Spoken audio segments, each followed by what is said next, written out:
It's not just the UK in Brexit limbo. The European Union convening for an emergency summit in Brussels where Theresa May's request for a second extension until June 30th expected to be rolled over yet further so that we don't have to report every few weeks on emergency Brexit summits. What is a reasonable delay? Sooner rather than later, says Emmanuel Macron, with the UK press comparing France as president to Charles de Gaulle, who twice rejected Britain's entry into the common market. How much of that is grandstanding ahead of next month's European elections? Well, that's for our panel to say. Speaking of those elections, what impact will the probable return of UK MEPs have on the next EU Parliament, one that's already slated for change, what with populists of various stripes expected to further chip away at the main centre-right and centre-left voting blocs of old? What will the Brexit effect be on EU policy? Today in the France 24 debate, we're going to Brexit limbo, and joining us from London, Conservative Member of Parliament Marc François. Thank you for being with us. Good evening. From Brussels, Labour Member of the European Parliament Mary Honeyball. Nice to see you. Hello, good evening. Yves Bertoncini is president of the French European Movement Advocacy Group. Welcome back to the show. Good evening as well. And former French president, deputy spokesperson Pierre Jérôme Hénin heads communication strategists, the Progressive Company. Hello. Welcome to the show. Thank you. The France 24 debate on Facebook and Twitter, hashtag F24debate. June 30th, December 31st, 12 months to keep the UK from crashing out of the EU without a divorce deal this Friday. Well, the palette is wide, although, listening to the French president going into that summit, nothing is a certainty. The time to make a decision is now. We've been negotiating a withdrawal agreement for 2 years. A lot of time has been dedicated to this.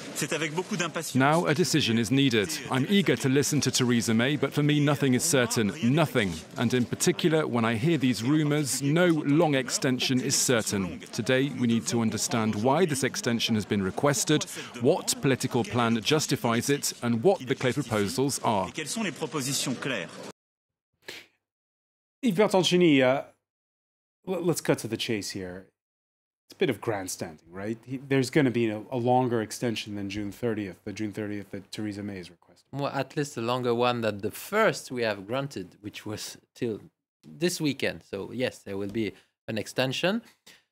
With, I suppose, a path to Brexit with several exits, a longer extension with conditions and flexible options to go out, for example, before the European elections, 23rd of May, if not before the 30th of June, since the European Parliament, the new European Parliament, will only gather at the beginning of July, or maybe before mid-October, because mid-October is the time when new decisions will be taken after this kind of changeover period, and if not, maybe before December, where maybe we would reach this cliff edge, which is of our interest, of common interest, to avoid at the end of this week. But of course, once the EU will do this, and it will do this, it will deliver such a, let's say, a long, more or less long and conditional extension, the ball will come back on Westminster's court, and many will look at what could happen now to adopt the exit deal and maybe to think of the definition of the future relation between the continent and the United Kingdom. Mary Honeyball, the UK Prime Minister, says that she wants only till June 30th, that she can get it done. What's your reaction? Well, we have heard this sort of thing from Theresa May before, and she failed last time. And it's looking very, very unlikely that the UK will be any sort of position to do anything by June the 30th. And we've now had the House of Commons pass legislation saying that we will have an extension and that we can't crash out. We've seen the UK Parliament, the House of Commons, utterly divided. And the real problem in the UK is that the country itself is divided. Therefore, I think what we should be aiming for, and there have been slight hints that Theresa May might go with this, we should be aiming for a people's vote. Put it to the people. I think that's getting to be almost the only way of resolving this dilemma. Marc-François, you agree? No, the House of Commons has debated in recent weeks whether or not to have a referendum. We've argued about it a lot, and 3 times we voted on whether or not to do that, and all 3 times we've voted it down. So we've considered the option in great detail and decided that we're not going to do that. And the reason we don't need to do that is because we've had a people's vote. We had a vote in 2016, and the British government sent every household in the United Kingdom a booklet before the referendum and said, this is your decision. We will implement what you decide. They promised to implement it, and the people decided to leave. So we don't need to have a second vote to ask a question that the British people have already answered. Leaving, of course, there's various ways of leaving, and that's what we've discovered since. And all the debates that have followed over what kind of a relationship going forward between the UK and the European Union. Marc-François, let me ask you, what were your thoughts listening to Emmanuel Macron earlier? Well, I was the party's shadow Europe minister a few years ago, so I've seen a lot of European summits. And one of the things I've learned is not to preempt the decisions of the Council. I realise the job of the media is to speculate. We all know how the world works. But, you know, before we all comment on the outcome of the summit, I think it would be wise and prudent to find out what the outcome actually is. It seemed to me that President Macron's words left him a lot of latitude to argue for a range of different outcomes. He didn't really, as we would say in Britain, nail his colours firmly to the mast. He was equivocal about what the outcome might be. So I think the best thing to do is to wait a few hours, and then we will know one way or the other.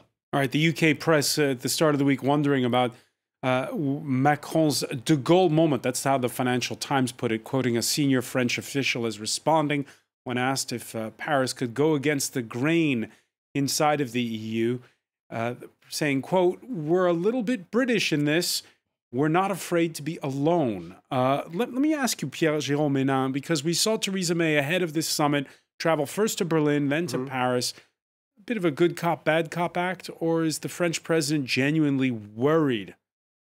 What do we have here tonight? 3 options for this European summit. We have either the no deal, which has been excluded by all parties, and then the possibility of a delay, either short or long delay. President Macron is acting as a responsible statesman, head of state. He says that we've waited way too long since 2016 to get the results. He's quite worried about the fact that if we grant a short delay, i.e. until the 13th of June, it will be too short for the Brits to find the solutions within themselves, meaning between Mrs. May and the Labour Party, and something towards the end of 2019 could be much better. Donald Tusk, the president of the European Council, has even said a year, which might be a bit long, and Angela Merkel has said beginning of 2020. So there will be, yes, a delay, but we need guarantees. We can't draw a blank check for the Brits. But we've waited nearly 3 years with no results. But what guarantees can Theresa May give him, other than to say that she's in negotiations right now with the Labour Party? We can think about several meetings ahead of us, like every 3 months, to see how the process goes. But we will be in a very awkward position, because if we grant them a delay beyond the 30th of June, we will have to elect British representatives at the European Parliament. How long will they stay in place? They will have full power to take decision about, for example, the budgetary issues, and then they will be leaving a few months after that. They will have a power to decide for the next the appointment of the next. So, what would you like to see in that respect? What would you like to see the British, clear position, the 73 members of the European Parliament who are from the UK? What would you like to see their role be? It has nothing to do with what I would like to see. You have the rules that you need to apply. As of now, if they are granted a delay that goes beyond the 30th of June, they need to go through the European elections. I think that it could be a bit awkward to elect them, to give them the power for the appointment of the President of the European Commission, President of the European Central Bank, and then have them to leave a couple of weeks or a couple of months after that. Mary Honeyball, do you see yourself running, getting re-elected, and then voting, for instance, on the confirmation of commissioners, of the next European Central Bank president, of the budget? Well, I understand there have been discussions about this, and that it is being talked about that British MEPs will not join in those particular discussions. They may not attend and vote on the confirmatory hearings of commissioners, and they may not get involved in the budget. And I know that Monsieur Macron has actually said that that he thinks that the UK may not even have a commissioner itself. So there are clearly discussions going on about all these details. Is that something you favour? But I think it would actually not be a bad thing to have the European elections, because we are talking about a democratic process, and it's about time we injected some democracy into this debate about Brexit. The referendum was 3 years ago. Things have moved on a lot since then. Many people, including some prominent journalists in the UK, have changed their minds. So I think we need to just understand that, because it's taken us 3 years to do this, and Theresa May has been defeated 3 times on her withdrawal agreement, we really need to start doing something which is going to break the deadlock, and democracy could do that. No, just one thing about this. There is no legal basis for a state who so far is still a member of the EU for deciding overnight from preventing this state to participate to the appointment of a commissioner. Either UK is within the EU or outside the EU, but you can't cut things in half. So, Marc-François, should the UK have a commissioner if, because every member state has a commissioner, should the UK have a commissioner if the UK takes part in European elections? Well, the treaties are absolutely clear. If we are a member of the European Union on the 23rd of May, because we've not been allowed to leave as very many British people desperately want, then we must have elections to the European Parliament. And if we elect members to the European Parliament, they have the same powers as MEPs as anybody else. You can't say to the British, we know you want to leave, but we're not ready to let you go. So you can stay for a little bit longer, but we'll put you in detention like a naughty schoolboy at the end of a school day and lock you in the classroom for 9 months, and then we'll unlock the classroom and let you out when we're ready. We're either in the European Union or we're not. You can't be slightly pregnant. So if there are going to be European elections, because we've not left the European Union, then our MEPs will have exactly the same power in the Parliament as the MEPs from any other country. If you don't want that, fine, let us leave on Friday night, which is what in an opinion poll last week, 51% of the British public said they wanted to do, even if it meant no deal. The public in this country want to leave. If you try and hold us in against our will, we will make life difficult for you. And if there are European elections on the 23rd of May, given the growing frustration in Britain, we will probably send you the most Eurosceptic group of MEPs you've ever seen. All right, let's pick They up. will probably then tie up with... Sorry, go ahead. They will probably then tie up with other MEPs in the European Parliament who do not entirely believe in the European project in the way that President Macron does, and that is his right. He's as entitled to his beliefs as I am to mine. But you would end up with a European Parliament with a large number of Eurosceptics in it who potentially would make it difficult for the Parliament to advance the project in which your president so passionately believes. All right, let me bring in MEPs to the European Parliament on this point. Yves, first of all, let's be clear about one thing. Is the European Union preventing the UK from leaving? Of course not. There is a deal. We just want them to ratify the deal. And I would say, Mary and Mark, speak together. There is need for a cross-party negotiation and approval of the exit deal. So having said this... And if there's no ratification of a deal? If there's no ratification of a deal, there will be a day when there will be a no-deal exit. And I'm sorry to say that the voters voted to leave. I don't believe they voted to live in an unorderly way. I mean, they voted, yes, disorderly way, sorry. They wanted to live, but it doesn't mean that they wanted to live in a very bad situation, bad consequences, a cliff edge effect. I'm sorry to say this. I'm not British. But sorry, there's an opinion poll, 51%. Yes, 51. Double check, because 51 is a very thin margin. No, there was a YouGov poll, which is a British polling company. 51%, the poll 51. Was a week ago, of people responding to that poll. It was a professional poll. Again and said again they were and prepared to leave with no deal. Yes, sure, but that will happen if there's no consensus within the House of Commons to ratify the exit deal. Don't worry. Well, there isn't, so let's leave now. This will happen. Ask your Prime Minister. I mean, I did not elect the Prime Minister, you did, so ask her. So now, having said this, if you stay, of course, I mean, as Pierre-Jérôme has underlined it, yes, they will have a commissioner. But the commissioner will be given a very minor portfolio. That is it.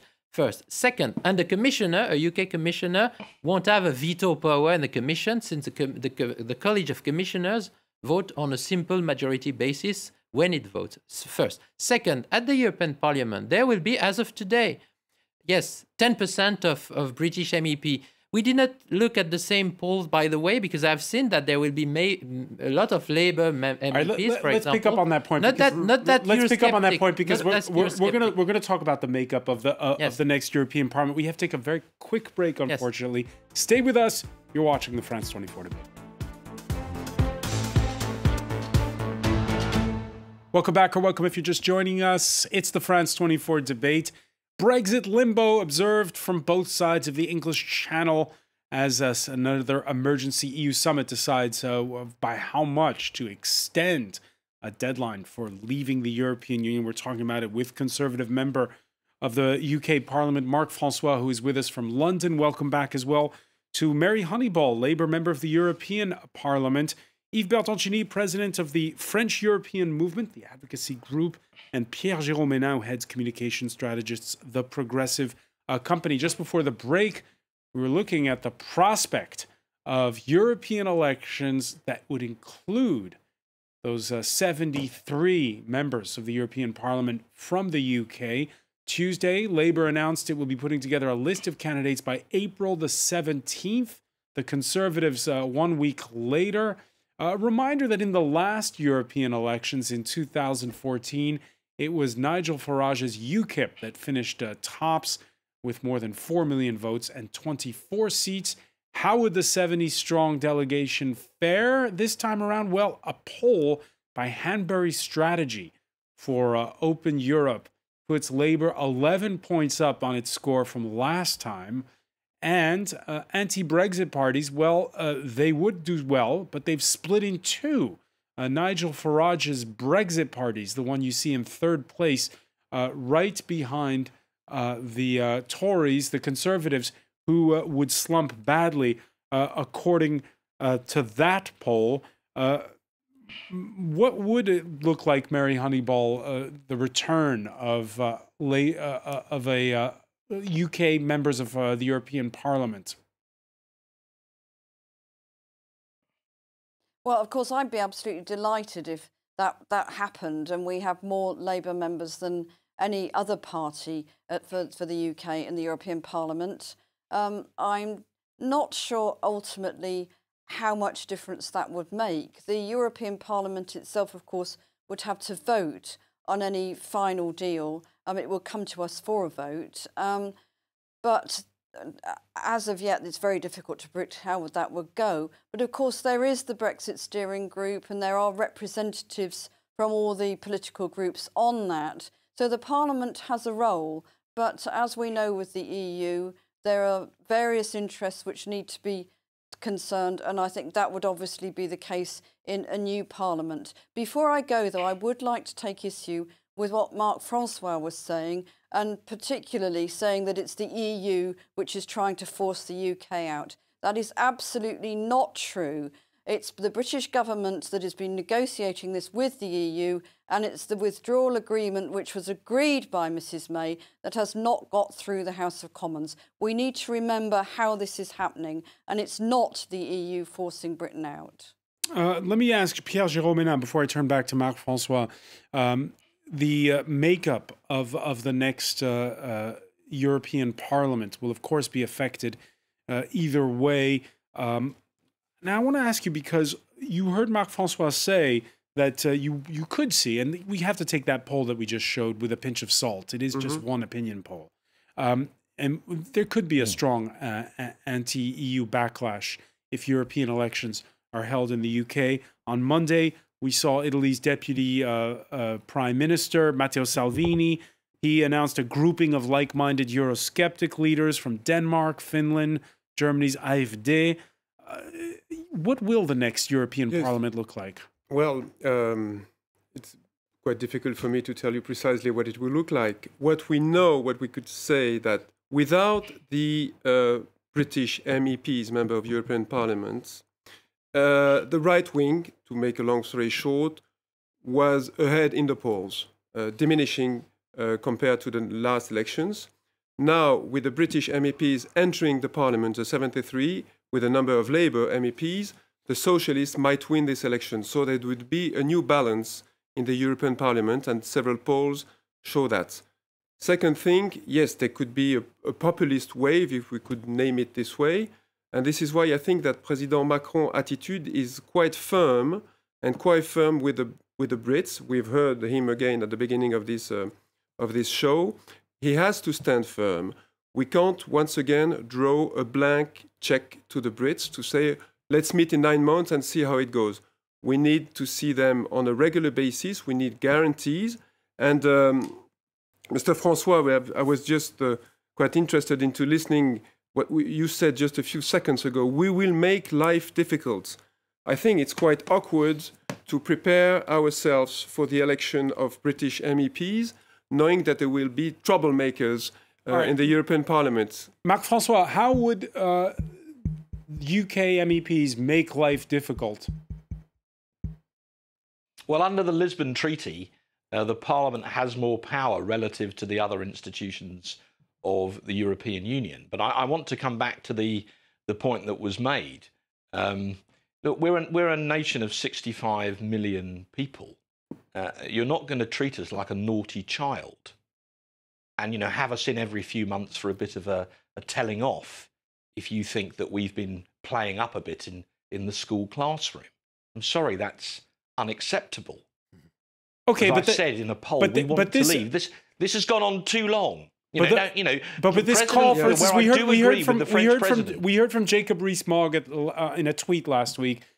This call to obstruct, was that just a bit glib, a casual remark, or was that serious? No, Jacob is let me address that. Jacob is the chairman of the European Research Group, which is the Eurosceptic grouping within the British Parliament, and I'm his vice chairman. So we are absolutely at one. But the point that I'm seeking to make is, where I do very much agree with your president, is he has said that this has gone on far too long. I agree with him. We should have sorted this out a long while ago. If we'd been led by someone like Margaret Thatcher, we would have sorted all of this out over a year ago, I believe. So how will UK MEPs obstruct? Well, there are a whole range of procedures you can use in the European Parliament to do that, because you can form a so-called blocking minority. But the wider point that I want to make is this. I agree with President Macron that this has already taken long enough. And there's a great groundswell in my country to leave, to get out. We could leave on Friday night. The Prime Minister has asked for an extension. She's tried to get her withdrawal agreement through the House of Commons. 3 times she's been defeated. The first defeat was the largest defeat any British government has ever suffered in the history of our Parliament. Her policy does not have the support of the House of Commons. So and yet there's those no who point wanted to, and yet to those use the French, inside of the there's- Conservative Party who wanted to oust her, they too were defeated. So she's the leader of the Conservatives, at least till December. Well, she told all of us at a meeting a little over a week ago that she would be standing down shortly if she got her withdrawal agreement through. Now, she's not going to get her withdrawal agreement through, but we had a vote yesterday in the Commons on whether or not to agree an extension. The government won that vote, but about a little over a third of the Conservative Party voted for that proposition. A little under a third of the Conservative Party, including all the Eurosceptics, voted against the proposition, and the rest in the middle abstained. They didn't vote. So I would argue that the Prime Minister is losing the support of her backbench MPs. Many voted against her yesterday, and many others didn't even bother to vote at all, including quite a few members who are ministers in her own government, including members of the Whip's office who are responsible for discipline, and including members of the Cabinet. So the Prime Minister is losing support in the Conservative Party because basically she's rolling over too much and giving in to the rest of you. But she's still there at least until December. Yves Bertoncini. Well, apparently you don't have a blocking minority in Westminster, and what you say only confirms that the deal needed will be a cross-party. If we don't have a blocking minority, how do you explain that the treaty has been defeated 3 times? Don't be that nervous, please. Let me speak. You don't have a blocking minority in Westminster, as I've said, because what is underway, I hope it will happen, is a cross-party support for the exit deal, so to have an orderly Brexit. And for this, you need, Theresa May needs votes from the Labour Party, because if we look at the numbers, in any case, given the fact that the Tory parties doesn't have a majority in their own country, by the way, in their own parliament, they don't have the majority. They need not only the support of DUP, the Unionists of Northern Ireland, which is difficult, but they do need the support of the Labour Party. So what is at stake is to get sufficient support for the Labour Party just to compensate the fact that people like you will never vote for an orderly Brexit. Having said this, you don't have a blocking minority in Westminster, and you don't have a blocking minority neither in the European Parliament. What you have said is totally untrue. The European Parliament decides on the majority basis. There is no such blocking minority. It's the same is true for the Commission. Where you have a point, let me conclude by telling you right on one thing. In the Council of Ministers, conversely, yes, of course, there are many unanimous votes. So unanimity is required at the Council of Ministers. So only there could be a blocking minority and a blocking member states.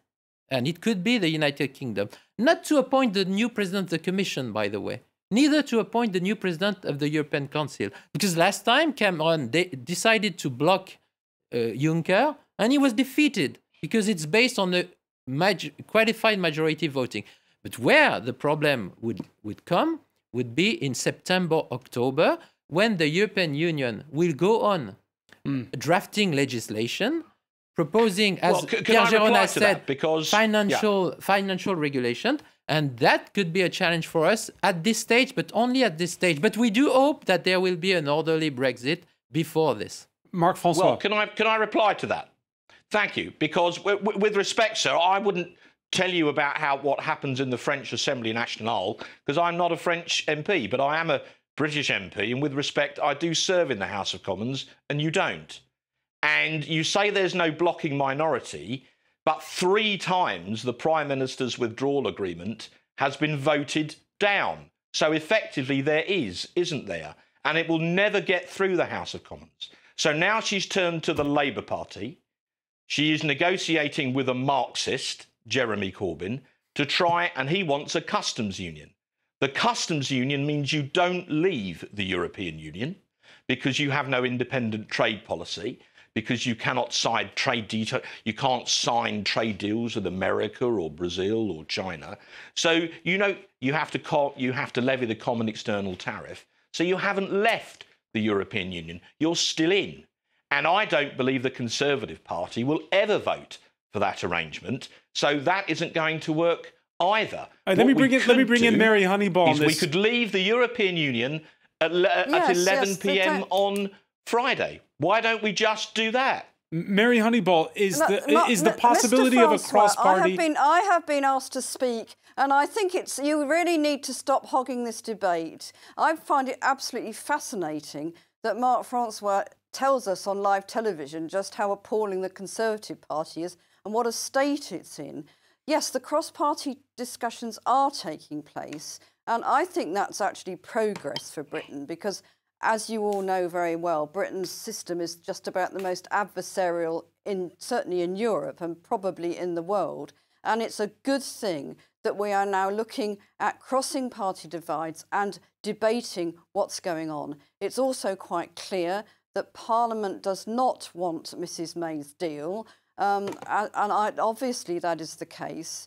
But we don't yet know what the Council of Ministers is going to do on this occasion because they are meeting now. Correct. And incidentally, you've got the whole blocking minority thing completely wrong. And also this particular question will be on unanimity in the Council this evening. And that's the important thing to remember. And we don't particularly have what are called blocking minorities in the European Parliament because we generally vote on party and group lines, not always, but those kind of alliances don't work the same in the European Parliament as they do in the Council of Ministers. So I think if we're going to have a sensible debate on this, we could at least attempt to understand the procedures here, which incidentally I believe are a lot more democratic and work a lot better than the House of Commons, which has shown itself to be quite appalling over the past few weeks. All right, time is running short. I just want to pick up on the point that was made earlier by Marc Francois about the fact that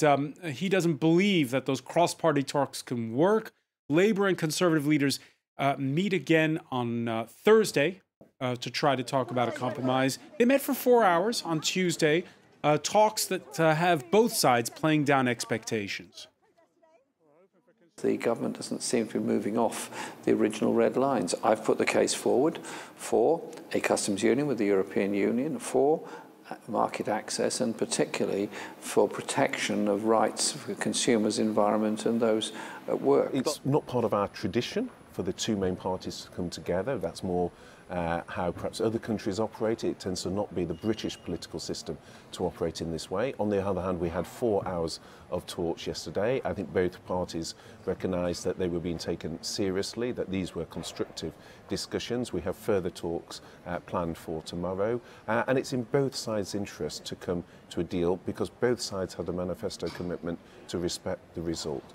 Marc Francois, don't you think your constituents would approve a deal on such an important issue that could draw a wide consensus where there could be compromise across the aisle? My constituent, and I'm going to have to go in just 2 minutes because we have an important vote on defence in the Commons. So I don't want anybody to say I've walked off or anything. I haven't, but I must go and vote. I did explain that to your producers earlier. So, no, my constituents voted by 67 to 33 to leave the European Union. My constituents very much want to leave the European Union. A customs union, for the reasons I've explained, means you don't leave the European Union. You remain, in effect, within the European Union, and that's why my constituents would never vote for it, and that's why the bulk of the Conservative Party will never vote for it. And if Boris Johnson becomes our leader, which is not inconceivable, I think you'll find he won't be voting for it either. All right, many thanks, Marc Francois. I'll let you go because you have to leave for that vote. But just, you're very kind. Thank you. Thank you for being with us. Pierre-Jérôme Ménard, you just heard there Marc Francois raise the prospect of a different prime minister than Theresa May, perhaps one who's harder on the Brexit issue. Is that also why Emmanuel Macron is towing a tough line? I don't think so. I don't think that Emmanuel Macron has that in his sight. The thing that he wants, the thing that he has said is that it's been already nearly 3 years. We haven't come up with any concrete results from the British side. Now they're asking for a new delay, a short one, a long one. We need guarantees. I mean, just hearing to Marc Francois, you can understand that we seriously need guarantees, especially on the behavior of the British member of European Parliament. So I don't think that Macron is imagining that it could be another prime minister. No, the serious thing is that will Mrs. May and Mr. Corbyn get along? They are not well known to be great negotiators. They are not well known to be very flexible, but will they be able to reach an agreement? She should have done that ages ago. I mean, it took her 2.5 years to understand that this was a matter of national consensus. It was a matter of that would involve all the British people. She should have talked to the Labour Party much earlier and not 10 days ago, just before the probable end just of before the Brexit deadline. Yeah. Mary Honeyball, is a deal possible?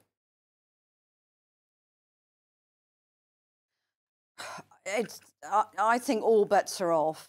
Certainly the cross-party talks are continuing. They may get somewhere, on the other hand, they may not.